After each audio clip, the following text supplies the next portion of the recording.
I recently made a video where I realigned my table saw's table to the blade.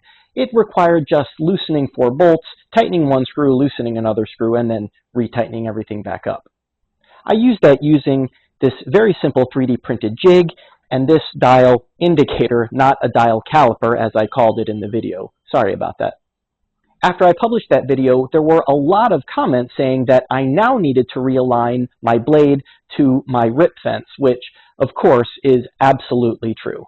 After rotating the table, of course, the fence is going to be out of alignment, theoretically, by at least that amount. Unless it was already misaligned to begin with, then it's going to be misaligned by even more. But regardless, the good news is you can use the same jig and the same dial caliper to align the fence. Of course, every manufacturer has a slightly different method of aligning the rip fence. I have a SawStop professional cabinet saw, so aligning the rip fence for this table saw is actually really simple. It's just loosening or tightening, I think, 1 screw, depending on which way it's misaligned. So make sure you check the owner's manual for your specific table saw, and yes, I promise you your table saw came with an owner's manual. You probably threw it away like I did, but it should be easy enough to find it online. Check the owner's manual for the specific procedure to realign your rip fence. The first step, of course, is making sure that your table saw fence is out of alignment. So I have the dial indicator installed in the little jig, and I'm going to lock the fence down right around there. I'm doing this with the dial indicator in this little jig, but if you don't have access to one of these, you can just use a combination square like this. With the fence locked, I'm going to turn the dial indicator so that it's pointing to 0 and lock it in place. Now, I'm just going to slide this down the fence and see if this needle moves.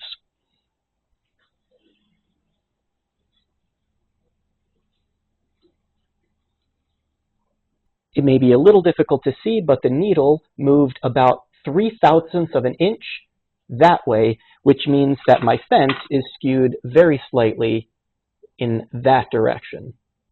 So this end is pushed in a little bit that way, so I need to tilt the fence that way.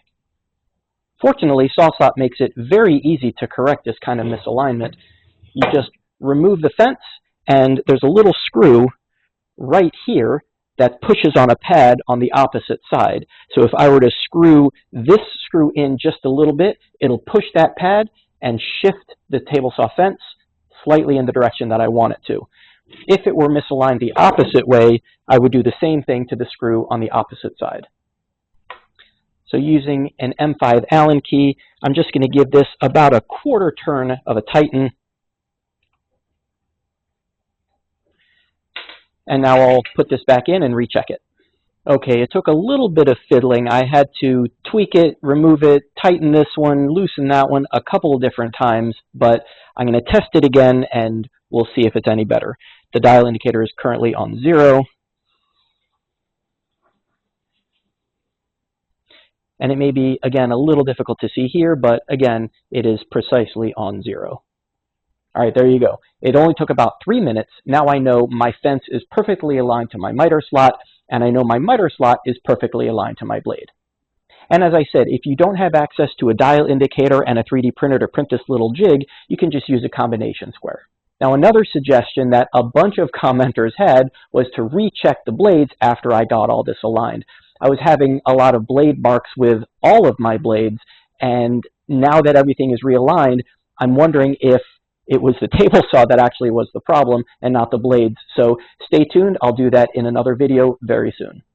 And another huge thanks to all the commenters who made these suggestions to recheck my fence and also to recheck the table saw blades.